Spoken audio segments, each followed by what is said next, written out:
Seigneur, nous te remercions encore pour ce matin. C'est vrai, c'est dans le ciel que le bonheur éternel. D'ailleurs, tu nous dis dans ta parole, prépare-toi à la rencontre de ton Dieu. Donne-nous, Seigneur, de jour en jour, et déjà ce matin, d'être ce peuple qui se prépare pour te rencontrer. Amen. Parce que c'est là, dans le ciel, que se trouve notre bonheur éternel. Amen. Merci, Seigneur. Alléluia. Amen. Amen. Voilà, gloire à Dieu. Amen. Oui.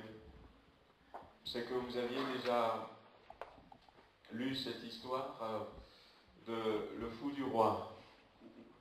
Vous vous souvenez, pour ceux qui l'ont lu, où il y avait cet homme qui faisait rire le roi et qui le faisait tellement rire que le roi un jour lui a donné une baguette, un sceptre, et lui a dit tu vas, le jour où tu trouveras quelqu'un qui soit beaucoup plus rigolo, plus fou que toi, tu vas lui donner cette baguette. Et puis il était parti, il a fait le tour du monde. Mais entre-temps, à un moment donné, on était venu le retrouver pour lui dire que le roi, son ami, est sur un lit de mort, il va mourir, donc de venir vite. Et puis quand il était venu, il a vu ce roi qui était là, effectivement, sur son lit, très malade. Et le roi lui dit, mon ami, je vais faire un long voyage, je ne reviendrai plus. C'était la manière dont il a choisi de lui dire que voilà, il partait, il allait mourir. Et puis le fou du roi lui a dit, mais est-ce que tu t'es bien préparé pour ce long voyage? Et il a dit non. Alors il lui a tendu la baguette en or, parce qu'il venait de trouver quelqu'un qui soit beaucoup plus fou que lui. Voilà. Et voilà, nous avons chanté ce cantique, et puis j'ai cité ce verset qui se trouve dans Amos. Prépare-toi à la rencontre de ton Dieu. Voilà, c'est une chose de dire que j'irai vivre dans le ciel, mais c'est une autre chose de se préparer pour aller au ciel. Et ce matin, on va essayer de partager quelques versets. Jésus est mort, il est ressuscité. Et puis il est resté avec ses disciples dans ces temps, pendant 40 jours, et puis il est parti. Il est parti au ciel. Mais quand il était parti, il y a un grand vide qui est resté dans le cœur de ses disciples. Mais il est parti en leur laissant cette promesse en disant, voici là où je vais, il y a de l'espace. Je vais préparer à chacun d'entre vous une place. Et quand ce serait prêt, je reviendrai et je vais vous chercher pour que, ensemble, vous soyez avec moi, que nous soyons tous ensemble dans le ciel. Et nous voyons qu'à partir de ce moment, les disciples sont rentrés à Jérusalem et ils vont attendre ce jour. La Bible dira que bientôt, je reviens. Et bientôt pour eux, c'est peut-être dans la semaine, le lendemain, et ils savaient que Jésus était Dieu, que quand il va arriver au ciel, en plus, il pourrait faire comme ça, claquer du doigt, et puis toutes les demeures seront prêtes. Alors ils vont commencer à se préparer pour cet événement. Et j'aimerais m'arrêter ce matin sur quelques caractéristiques que j'ai remarquées dans le livre des Actes des Apôtres, quelques habitudes nouvelles qu'ils ont prises et qui nous montrent aussi comment ils comptent se préparer pour cet événement. On va lire d'abord dans Actes chapitre 1er, versets 13 et 14.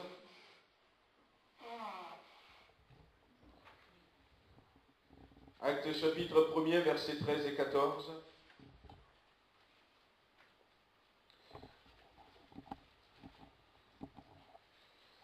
Quand ils furent arrivés, ils montèrent dans la chambre haute où ils se tenaient d'ordinaire. C'étaient Pierre, Jean, Jacques, André, Philippe, Thomas, Barthélemy, Matthieu, Jacques, fils d'Alphée, Simon le Zélote, et Jude, fils de Jacques. Tous d'un commun accord persévéraient dans la prière avec les femmes et Marie, mère de Jésus, et avec les frères de Jésus. Alors, ce matin, je ne vais peut-être pas parler de prière, même si la prière fait partie. Le premier point que je voudrais aborder, ça m'est venu au travers de ce mot qu'ils ont dit, tous d'un commun accord. Ils étaient tous d'un commun accord. Je vois que la première des choses que ces disciples vont faire, ils vont s'unir. Ils vont se mettre ensemble. Habituellement, ils se disputaient. Habituellement, ils se chamaillaient, ils se querellaient. Ils voulaient savoir qui c'est qui est le plus grand, qui doit avoir la suprématie, qui doit être à la tête. Mais là, on voit dans ces quelques versets que la mort de Jésus-Christ, la croix de Jésus-Christ, sa résurrection et son ascension a été suffisant pour les rassembler. Lorsque nous regardons dans le dictionnaire Strong, par exemple, il est dit ce mot d'un commun accord, ça voudrait dire qu'ils étaient tous ensemble. Ils étaient tout entiers ensemble. Ils n'étaient pas ensemble à moitié. Il y a une véritable unité. Une unité qui ne veut pas dire uniformité, mais ils étaient d'un seul esprit, d'un seul cœur, avec la même passion, unanimement. Unanimement. Ils avaient la même passion. Et ce mot grec qui a été utilisé ici, homotumadon, a été utilisé 12 fois dans le Nouveau Testament. Mais on le retrouve 10 fois dans le livre des Actes. Les premiers pas de l'Église, eh bien, ils avaient compris qu'ils ont besoin de se réunir. Non, ils n'étaient pas tous d'accord. Ils n'étaient pas uniformes. Mais ils étaient unis. Ils étaient tous ensemble, d'un commun accord. La Bible dit que, et ça va être tous les jours, quel miracle, frères et sœurs. Et ça va continuer. Et quelques semaines après, il va y avoir le Saint-Esprit, mais ce n'est pas le Saint-Esprit qui a amené l'unité. Nous n'avons pas besoin d'être remplis du Saint-Esprit avant de nous unir. Ils étaient déjà unis avant que le Saint-Esprit ne vienne. D'ailleurs, c'est plutôt une condition qui permet au Saint-Esprit de venir sur nous. Ce n'est pas une conséquence du baptême dans le Saint-Esprit ou du fait d'être rempli du Saint-Esprit, mais c'est plutôt une cause. Restez unis. Ils étaient unis, Et ils vont se retrouver plus 3000, plus 5000, mais parce qu'il y avait déjà cette base. Il y avait déjà, eh bien, cette fondation. Quel que soit le nombre qu'ils vont se retrouver, eh bien, l'unité va rester là. Et c'est pour ça que la Bible va utiliser dans le livre des Actes à plusieurs reprises ce mot, tous d'un commun accord. La base, la fondation était là. Voyez-vous, eh bien, ils étaient jeunes, ils étaient vieux, il y avait des hommes, il y avait des femmes, il y avait des enfants, il y avait des personnes qui étaient, comme je vous disais la dernière fois, que Jean était un homme quand même important, Philippe était important parmi les 12, mais quelle que soit la position des gens, ils vont suivre. Ce qui se passe des fois, c'est que l'Église a besoin de retrouver cette unité. Cette unité. Réussir à avoir un même esprit. Un même esprit. À avoir une même âme. Une même âme. Quand nous regardons les églises aujourd'hui, nous voyons beaucoup de mécontentement. Mais nous voyons aussi beaucoup de mésententes. Nous voyons beaucoup de disputes et beaucoup de querelles. Nous voyons peut-être aussi des critiques, où des frères, des sœurs n'arrivent même pas à parler avec leur frère, leur sœur qui leur a fait quelque chose. Et souvent on préfère parler en son dos à quelqu'un d'autre. Et des fois même quand il y a la remarque qui a été faite en disant « Mais pourquoi tu ne lui dis pas ?» Oh ben lui, comme il est, on ne peut pas lui parler. Elle, on ne peut pas discuter avec elle. Et ça ne permet pas d'être ensemble. Parce qu'être ensemble, frères et sœurs, ce mot dont il est question ici, quand la Bible dit que ce mot veut dire être d'un seul esprit, d'un seul cœur, avoir la même passion unanimement, ce n'est pas se retrouver dans le même lieu. Non. On peut se retrouver dans le même lieu, dimanche après dimanche, mais ne jamais parvenir à être d'un seul esprit. D'un seul esprit. Et c'est ce qui s'était passé. C'est ce qui s'était passé. Il faut, avant la prière, eh bien, réussir à se mettre ensemble. Ils étaient tous ensemble, d'accord. Et c'est aussi ce que le Seigneur va dire. Quand nous le citons, et nous le citons rapidement, ce verset, là où 2 ou 3 sont assemblés en mon nom, je suis au milieu d'eux.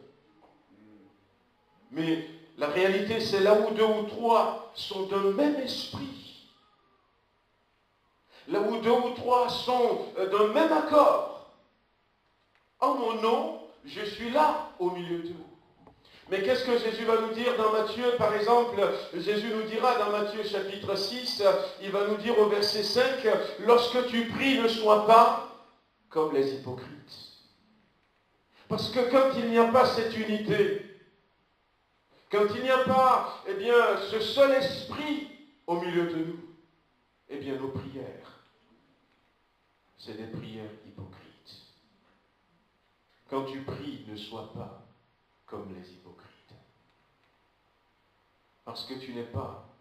Et même quand on cite ce verset, « Oh Seigneur, toi-même tu nous as dit, là où 2 ou 3 sont là, je suis au milieu d'eux. » Mais tu sais que dans ton cœur, tu n'es pas ensemble, unis avec ton frère, avec ta sœur.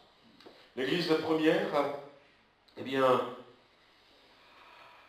va se préparer, va comprendre déjà que notre destinée, leur destinée, c'était d'aller tous ensemble au ciel.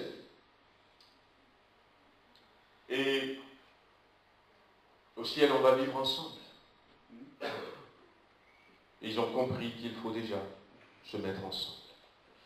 Et nous avons besoin de nous préparer de cette sorte, afin que nous puissions, eh bien, voir l'Église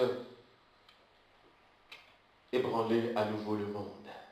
Amen. Amen.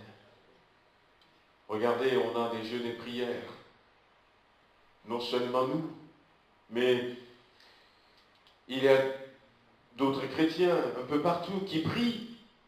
On est dans une génération quand même où il y a beaucoup de prières qui montent vers le ciel. Prenez toutes ces églises qui prient pour la France. Mais d'année en année, les choses ne font qu'empirer en France. L'Église n'arrive plus à ébranler, à secouer le monde. Mais malheureusement, c'est le contraire qui se passe. C'est le monde qui secoue l'Église. C'est le monde qui fait peur à l'Église. Alors qu'à l'époque, c'était eux qui faisaient peur à ceux de l'extérieur. Ils priaient. La Bible nous dit dans Actes chapitre 4, ils ont prié. Et le lieu où ils étaient tremblèrent. Pourquoi? Parce que c'est une prière sans hypocrisie. Sans hypocrisie. Voyez-vous, ça peut détruire des choses. Et puis, qu'est-ce que nous voyons en Actes chapitre 2, versets 7 et 8? Ils étaient tous dans l'étonnement. Ils étaient tous dans l'étonnement et la surprise. Et ils se disaient les uns aux autres, voici ces gens qui parlent. Ne sont-ils pas tous Galiléens? Et comment les entendons-nous? Dans notre propre langue, à chacun, dans notre langue maternelle. Vous vous souvenez de ce passage de la Bible? Eh bien, le Saint-Esprit viendra renforcer l'unité qu'il y avait au sein de l'Église naissante. Et puis, le Saint-Esprit va les visiter et ils étaient tous remplis. Parce que la Bible dit qu'il y avait cette langue de feu qui se tenait sur la tête de chaque personne. Ils étaient 120 et tous les 120 a été baptisés du feu et du Saint-Esprit. Et après, ils ont commencé à parler. Et il y a ce verset donc qui dit que, eh bien, les gens qui étaient là tout autour, ce qui va provoquer quelques minutes après la conversion de 3000 personnes, ils les écoutaient et ils étaient dans l'étonnement et la surprise parce qu'ils les comprenaient. Chacun de ces 120, ils parlaient leur langue maternelle va préciser la Bible, parole vivante. Et là nous voyons que le Saint-Esprit, à cause de cette unité qui était là, à cause de ce désir de se préparer pour aller au ciel, va renforcer encore cette unité en leur apportant non seulement d'être unis d'un seul esprit, mais en leur permettant de se comprendre. Il y a une compréhension extraordinaire qui va régner dans l'Église première. Les gens s'étaient unis un jour dans l'histoire de notre monde. Ils étaient unis dans la désobéissance. Ils étaient unis dans la rébellion. Ils étaient unis pour défier Dieu. La tour de Babel. Et la conséquence, c'est que les langues ont été confondues. Et là, nous voyons le contraire de la tour de Babel. Quand on est unis pour le ciel, quand on est unis pour obéir à Dieu, quand on est unis pour se préparer pour cette espérance bénie qui est là, eh bien le Saint-Esprit rétablit ce que la tour de Babel avait détruit. Ils se comprenaient tous. Il n'y avait plus de confusion. Il n'y avait plus du tout de confusion. Quel que soit le langage que l'autre parle, eh bien, il est compris. Il est compris. Et le langage ici, ça ne veut pas simplement dire des mots, mais ça peut traduire aussi des attitudes. Ça peut traduire des comportements. Mais quel que soit le langage, eh bien, l'autre comprend. Et on peut parler à l'autre. On peut parler à l'autre. Que le Seigneur nous aide afin que nous puissions vivre cette unité. Un autre point, dans Actes chapitre 3, un autre point que j'ai remarqué, qui m'a parlé. Actes chapitre 3, vous connaissez ce passage de la Bible. On va pas tout lire, on va lire à partir du verset 4. Pierre, de même que Jean, fixa les yeux sur lui et dit « Regarde-nous ». Et la Bible dit que « Et il les regarda ». Il les regarda attentivement, s'attendant à recevoir de quelque chose. Alors, à ce moment-là, Pierre lui dit « Je n'ai ni argent ni or, mais ce que j'ai, je te le donne. Au nom de Jésus-Christ de Nazareth, lève-toi et marche. » Donc, vous connaissez pour la plupart d'entre nous l'histoire de cet homme qui était paralysé, qui était boiteux. Un homme âgé qui était transporté régulièrement. On le mettait à la porte de l'église. Et ce jour-là, peut-être dans la rue, je ne sais pas, alors que Pierre et Jean passaient, eh bien, il leur avait demandé de l'argent. Mais c'était la réponse de Pierre. C'était la réponse de Pierre qui m'a surpris. Pierre lui dit, regarde-nous. Regarde-nous. Alors on pourrait dire ce matin, mais comment Pierre a-t-il pu dire cela? Comment est-ce que Pierre a-t-il pu commettre une telle faute? Il a dit, regarde-nous. Ne savait-il pas que c'est à Jésus que nous devons regarder? Ne savait-il pas que c'est à Dieu que nous devons regarder? Mais pourquoi est-ce qu'il a dit regarde-nous? On pouvait penser que, eh bien, ça y est, parce qu'il y a le Saint-Esprit, parce qu'il a commencé à prendre la parole, parce qu'il y a eu 3 000 convertis à sa première prédication, il a commencé à avoir la grosse tête. Mais comment se permettait-il de dire regarde-nous? Pourquoi ne dit-il pas regarde à Jésus-Christ? On a un verset intéressant qui se trouve dans 2 Corinthiens, le chapitre 3, le verset 2 et 3, où l'apôtre Paul va nous expliquer quelque chose. L'apôtre Paul dira aux Corinthiens, maintenant, tout le monde un peu partout reconnaît qu'au travers de nous, Dieu a œuvré dans votre cœur. À tel point que vous êtes devenus de nouvelles personnes. Vous avez renoncé aux ténèbres et vous vous êtes approchés de la lumière et de la vérité. Et ce qui fait maintenant de vous de devenir une lettre vivante. Vous êtes devenus une lettre vivante, écrite par nous, au travers du Saint-Esprit, non pas sur des tables de pierre, mais sur votre cœur. Et les gens doivent vous regarder maintenant et voir Christ en vous. Ce n'était pas le même Pierre. Pierre a eu raison de dire, regarde-nous.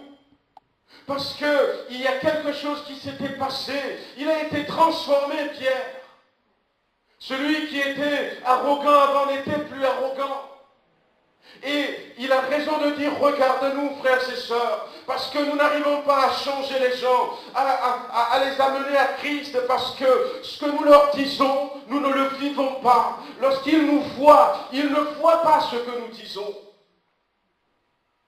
Ils doivent d'abord nous regarder avant d'entendre ce que nous leur disons. Regarde-nous. Regarde comment Christ m'a changé. Regarde comment Christ m'a donné la joie. Regarde comment Christ m'a donné la guérison. Regarde-moi. Regarde ce qu'il a fait pour moi. Et c'est à partir de là que la foi a commencé dans le cœur de cet homme. Dans cet homme. Ce n'était pas simplement des prédications, mais ce sont des gens, l'Église première, ce sont des gens qui vont comprendre qu'ils ont besoin de vivre Christ. De vivre Christ. Christ, eh bien, ne doit pas être simplement un loisir pour nous. Ne doit pas être simplement un objet qui nous rassemble dimanche après dimanche, week-end après week-end. Mais si nous voulons témoigner, eh bien, nous devrons être capables de dire, mais regarde-moi, regarde-moi, regarde-nous. Christ doit être une lettre écrite dans mon cœur, dans ma vie. L'apôtre Paul va utiliser cette image, il utilisera également l'image d'un parfum de bonne odeur. Nous devons sentir Christ. Et on pourrait dire non seulement regarde-nous, mais sens le parfum que je dégage. Dans nos maisons, avant de pouvoir réussir l'éducation de nos enfants, nous devrions être capables de leur dire, regarde, regardez-nous. Regardez-nous. Cette petite fille qui s'appelait Gabi, eh bien, son papa lui expliquait quelque chose. Parce qu'elle n'a pas été correcte avec un camarade de classe et la maîtresse n'était pas contente. Alors son papa lui expliquait en disant, écoute, pourquoi est-ce que tu as fait ça? Elle a dit, mais oui, parce que il a fait ceci, il a fait ceci. Mais toi aussi, tu fais ceci, tu fais cela. Et son papa lui dit, en tant que chrétienne, eh bien, tu ne dois pas toujours exiger des autres ce que toi-même tu n'es pas capable de faire. Est-ce que tu as compris? Alors elle n'avait pas répondu. Est-ce que tu as compris? Oui, oui, j'ai compris. C'est comme la dernière fois où tu m'avais grondé parce que, eh bien, j'ai mis le pied dans une flaque d'eau, alors que toi-même, en bas de ton pantalon, c'est plein de boue. Oui, tu as compris. Mais c'est une bonne remarque. Les enfants nous regardent. Il ne suffit pas de dire « je t'ordonne ». Oh, il y en a qui vont obéir, certainement. Mais après, qu'est-ce qu'ils vont devenir? Si nous voulons les gagner pour le Seigneur, nous devrions pouvoir leur dire « regarde comment je prie. Regarde comment je passe du temps à lire la Bible. » Après, on s'étonne que nos enfants s'en vont. Mais quel exemple nous leur avons montré. Après, on s'étonne que les gens ne se convertissent pas. Mais quel exemple est-ce que nous leur donnons? Pierre n'était plus le même Pierre. Il s'était laissé changer. Il s'était laissé transformer.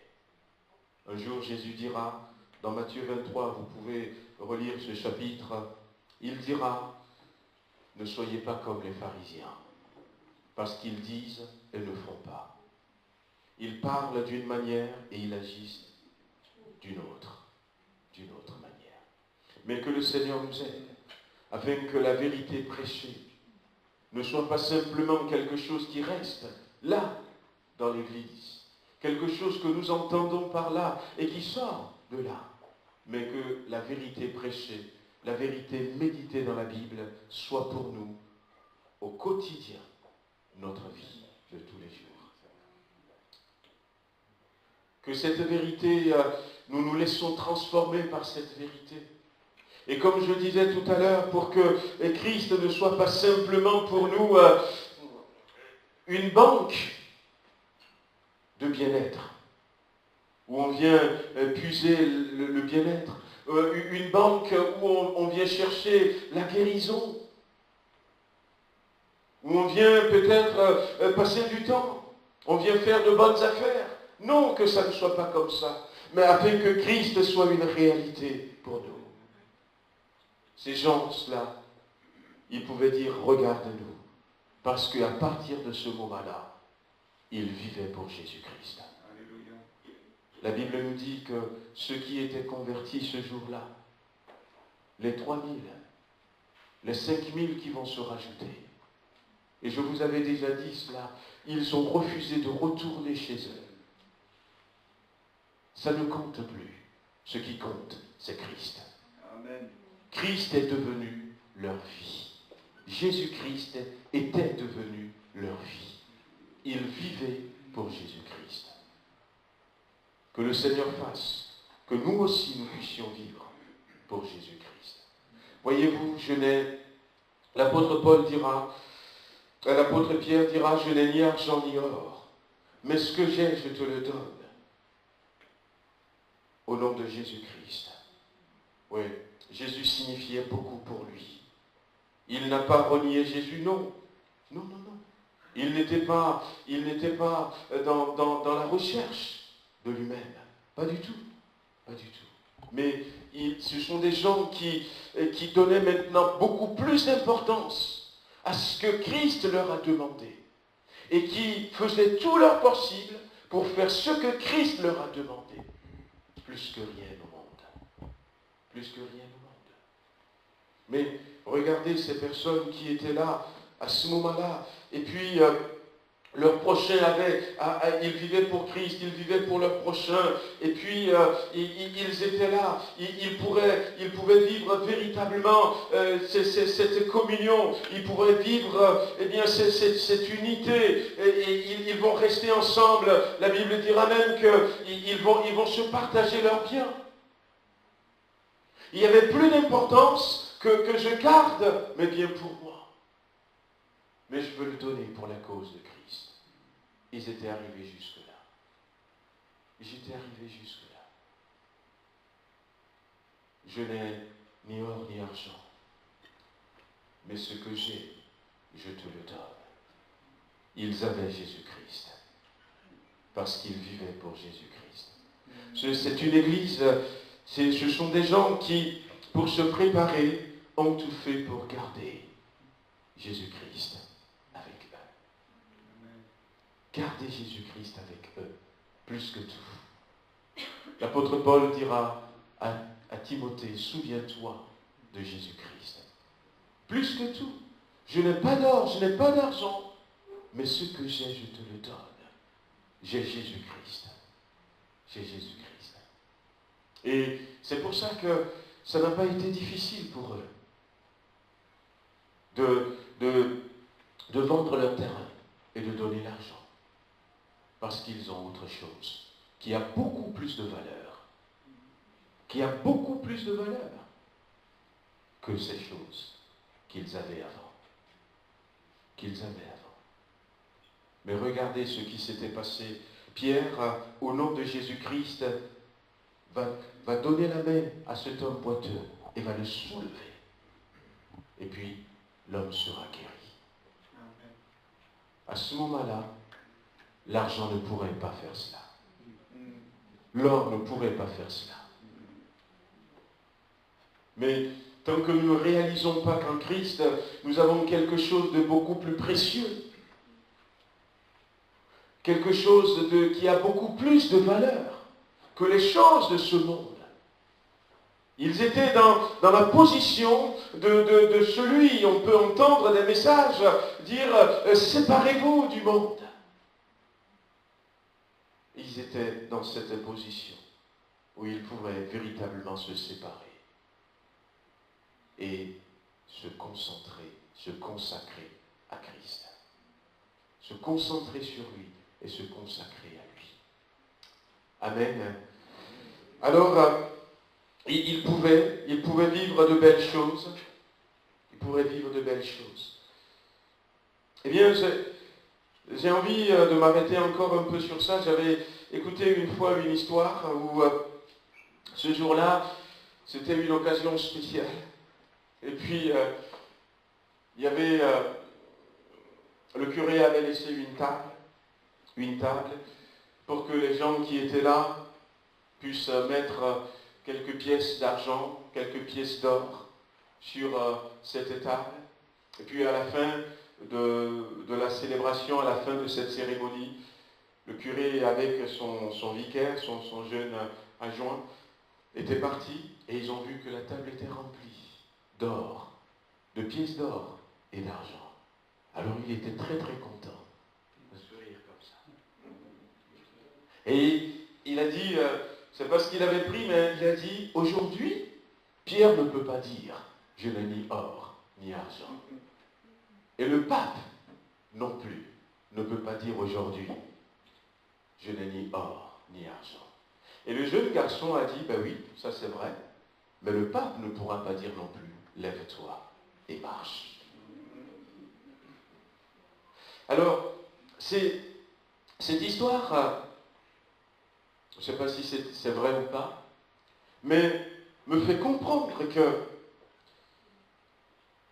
ce que Pierre ne possédait pas, ce qu'il n'avait pas avant, nous l'avons aujourd'hui. Amen. Et du coup, ce qu'il avait avant, nous ne l'avons plus aujourd'hui. Avant, il n'a pas d'or, il n'a pas d'argent, il avait Jésus. Aujourd'hui, nous avons de l'or, nous avons de l'argent, et nous n'avons plus Jésus. Nous n'avons plus Jésus. Ouais. Qu'est-ce que j'aimerais tout donner pour vivre ce qu'il a vécu? Parce qu'il y a beaucoup plus d'avantages à avoir Jésus qu'avoir de l'or et de l'argent. Qu'avoir de l'or et de l'argent. L'apôtre Paul dira, quand je suis pauvre, c'est alors que je suis riche. Quand je suis faible, c'est alors que je suis fort. Parce que la puissance de Dieu s'accomplit dans la faiblesse, dans ma faiblesse. Sa richesse se manifeste dans ma pauvreté.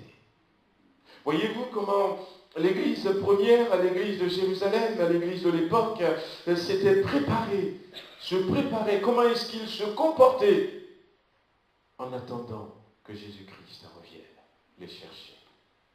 Je n'ai ni or ni argent.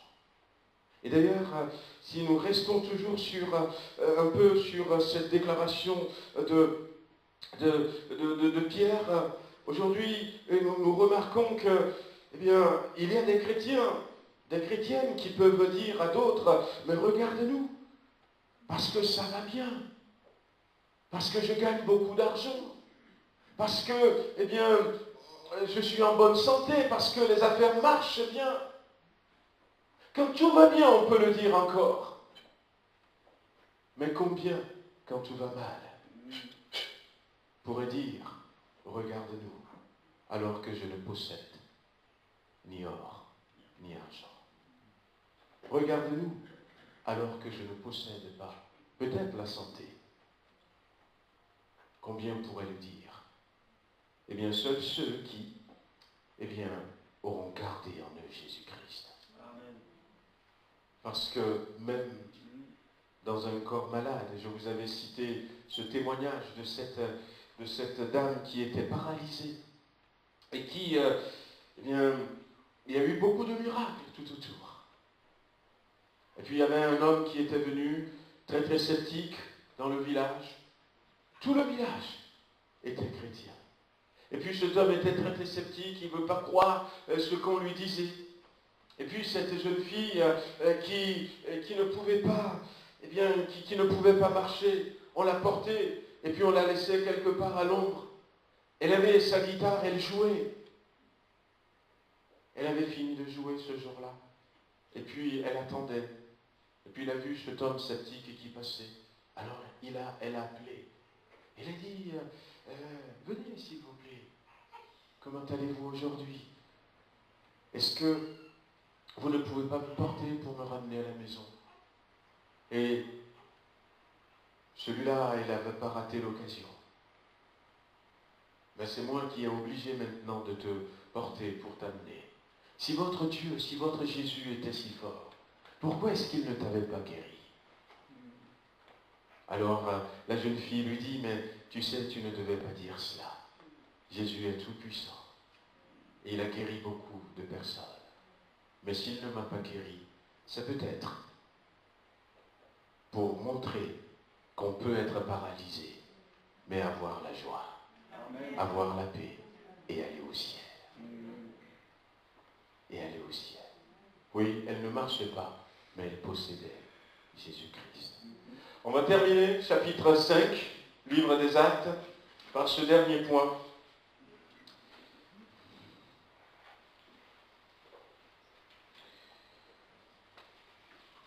On va lire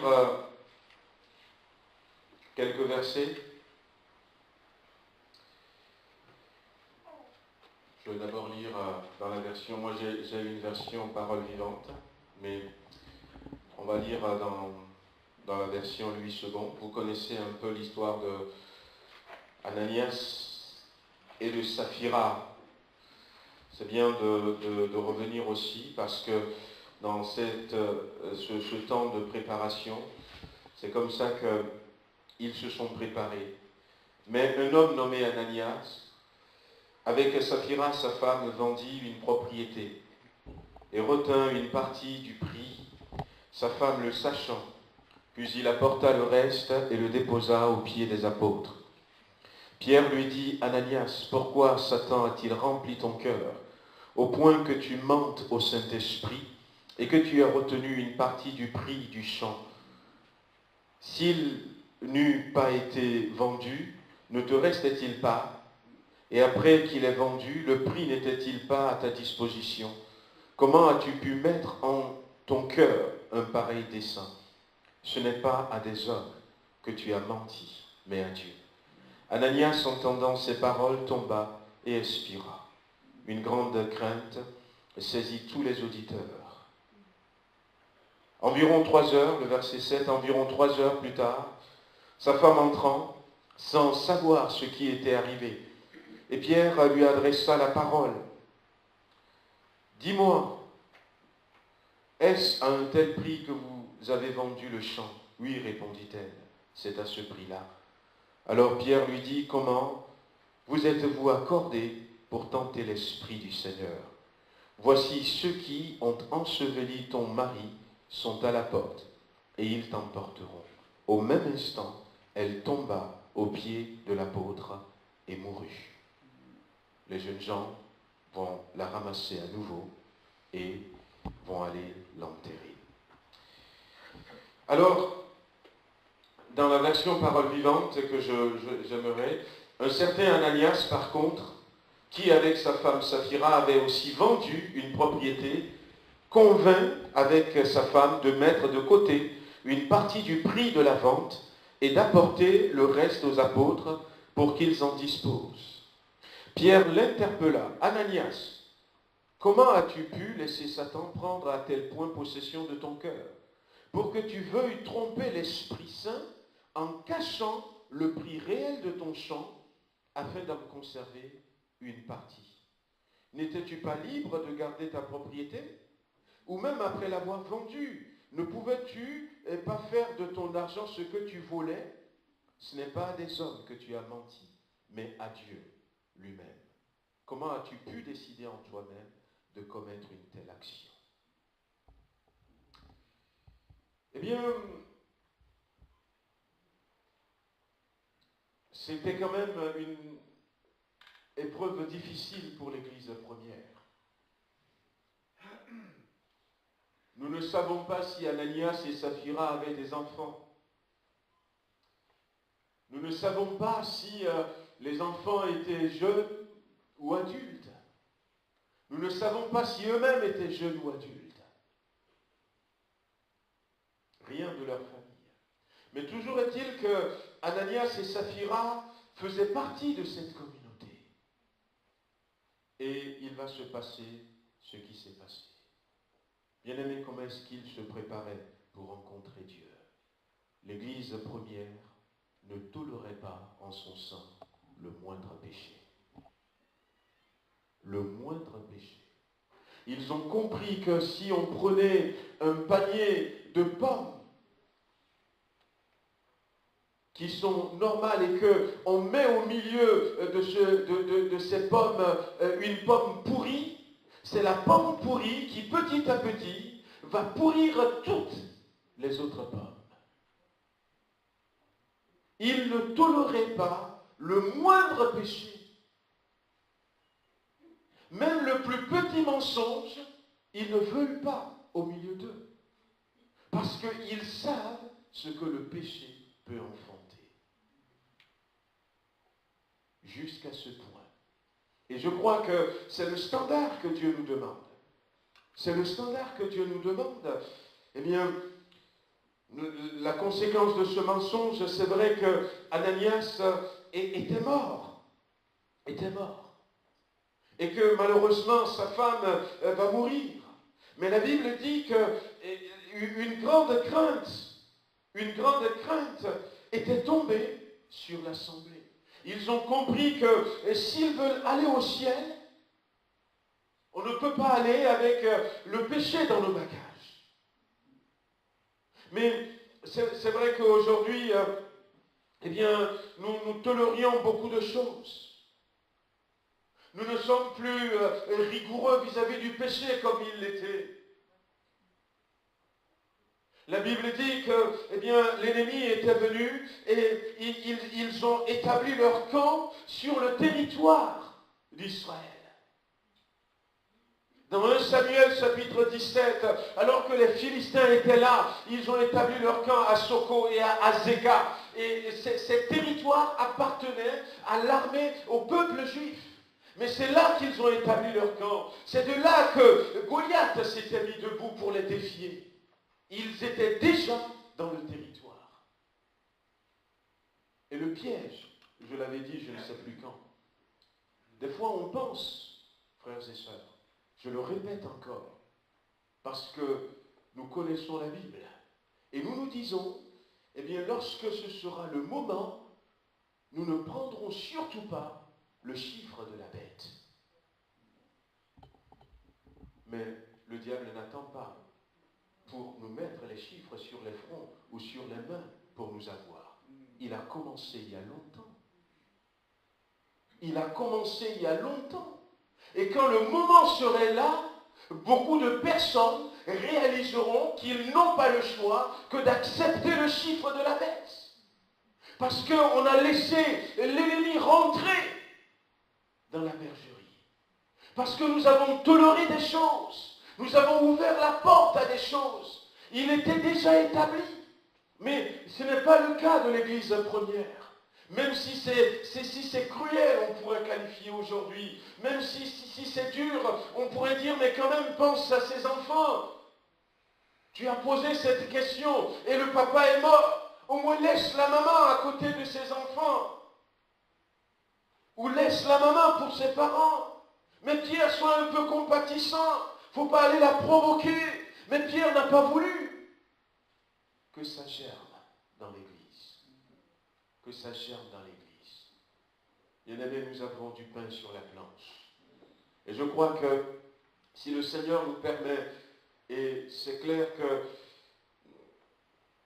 si le Seigneur nous donne encore du temps et nous permet d'entendre peut-être des choses comme ça, c'est pour que nous puissions, comme je disais, non pas le dimanche dernier, mais le dimanche d'avant, que nous puissions régler ce qui a besoin d'être réglé. J'avais prêché sur la femme samaritaine. Je vous disais que tout à coup, on parlait de l'eau, et Jésus va lui dire, appelle ton mari. Parce que Jésus veut qu'elle règle des choses qui ont besoin d'être réglées dans sa vie. Il y a des choses que, si elles ne sont pas réglées dans notre vie, nous ne pourrons pas avoir cette eau vive. Et il y a des choses que si nous les tolérons en disant, eh bien, mais quand même il faut laisser faire. Combien nous avons trouvé des excuses. Et c'est l'ennemi qui est rentré pour s'asseoir sur la tête des gens. Nous avions toujours dit que quand un parent, d'ailleurs il y avait une histoire comme ça où il y avait cette maman qui a protégé son Benjamin. Le papa était très dur. Elle a protégé son Benjamin. Et de nos jours encore, ça arrive. Je connais des exemples comme ça que je peux citer. Où dans cette famille de 3 enfants, les deux premières qui étaient des filles suivaient le Seigneur, on leur avait interdit. Et puis le troisième, un garçon. Malgré que le papa soit un pasteur et que la maman soit une responsable d'église. Et la maman va tolérer des choses petit à petit, petit à petit. Et puis ce garçon va grandir et en grandissant finalement, il va commencer à fumer de la cigarette, il va commencer à boire de l'alcool. Même dans les débuts, la maman va cacher encore ça à son père pour protéger toujours son enfant. On pense des fois qu'en tolérant certaines choses, on fait du bien. Mais non, on fait du mal. Parce que ce que nous tolérons aussi, c'est le péché. Le péché, c'est un cancer qui se prolifie, qui grandit. Et si nous tolérons le péché dans l'Église, nous ouvrons la porte au cancer dans l'Église. Vous comprenez pourquoi je vous dis, frères et sœurs, mettez votre vie en règle. Regardez ce que Dieu ne veut pas. Eh bien, si vous manquez de force, demandez-lui, demandez à moi, demandez à un frère, à une sœur, prie pour moi. Un petit mensonge. Un petit mensonge. Je termine par ce témoignage vrai. Je vous l'ai déjà rencontré et raconté de cet homme qui est rentré du boulot à midi. La maman a commencé à mettre la table. Les enfants étaient là. Ils avaient 2 enfants. Et puis, il est en train de se changer. Il a déposé son cartable et tout. La table est presque mise. Il avait un peu faim. Il y avait 4 œufs qui faisaient partie du repas de midi. Et puis, il a pris un œuf. Et puis, il a mangé. Ça calme, quand même. Alors, il est parti se changer, tout ça. Et puis après, à table, quand la maman, à un moment donné, voulait distribuer les œufs, il en manquait un. Et,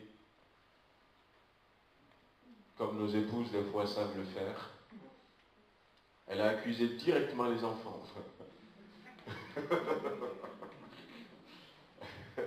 Directement les enfants. Ah ben oui, parce qu'elle ne s'imaginait pas que c'est le papa qui pourrait faire ça. Et puis, elle a accusé les enfants, il y a un qui dit non, c'est pas moi, l'autre, non, c'est pas moi. Menteur et tout. Et puis elle s'était levée, elle a préparé un autre œuf. Et le papa n'a rien dit. Après le repas, il est parti faire sa sieste. Et là, il fait un rêve. Et il nous raconta que dans son rêve, il s'était retrouvé à la porte du ciel. Et au moment où il allait entrer, voilà le diable qui était venu et qui a dit, ah ben lui, non. Et puis, l'ange a dit, mais non, c'est un chrétien. Il avait confessé Jésus, a donné son cœur. Et puis lui-même, il a dit, mais oui, je suis chrétien. Il dit, mais chrétien, mon œil, regarde dans ta poche. Et il met la main dans sa poche, il y avait un œuf. Et il s'était réveillé. Il a appelé son épouse, il a appelé les enfants. Il s'était excusé. Il a dit, c'est moi qui ai pris l'œuf. Il nous a raconté ça au tout cas. Alors, c'est peut-être une histoire simple. Mais là, on voit quand même qu'un petit mensonge a envoyé un couple dans l'au-delà. Dans l'au-delà. On va baisser les têtes, bien-aimés. On va prier encore avant de passer aux annonces.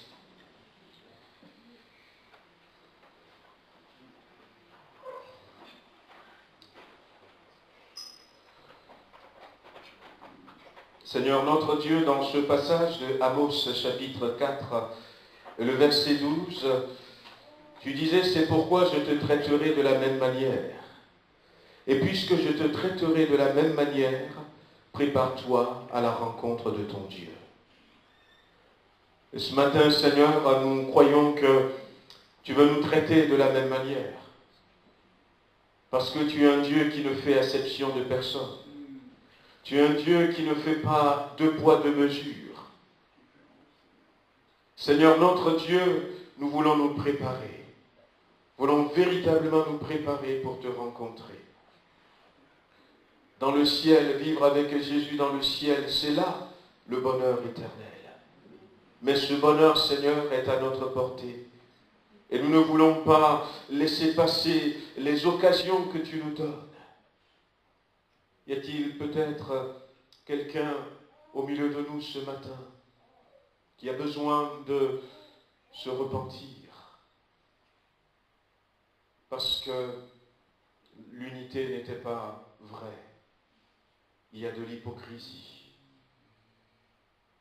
Y a-t-il quelqu'un ce matin, Seigneur, qui ne peut pas dire fièrement, regarde-moi, à quelqu'un d'autre? Quelqu'un qui peut-être même avait déjà entendu dans son voisinage, dans son travail, et dire qu'il est chrétien, et dire qu'elle est chrétienne. Parce que l'image, l'apparence que nous donnons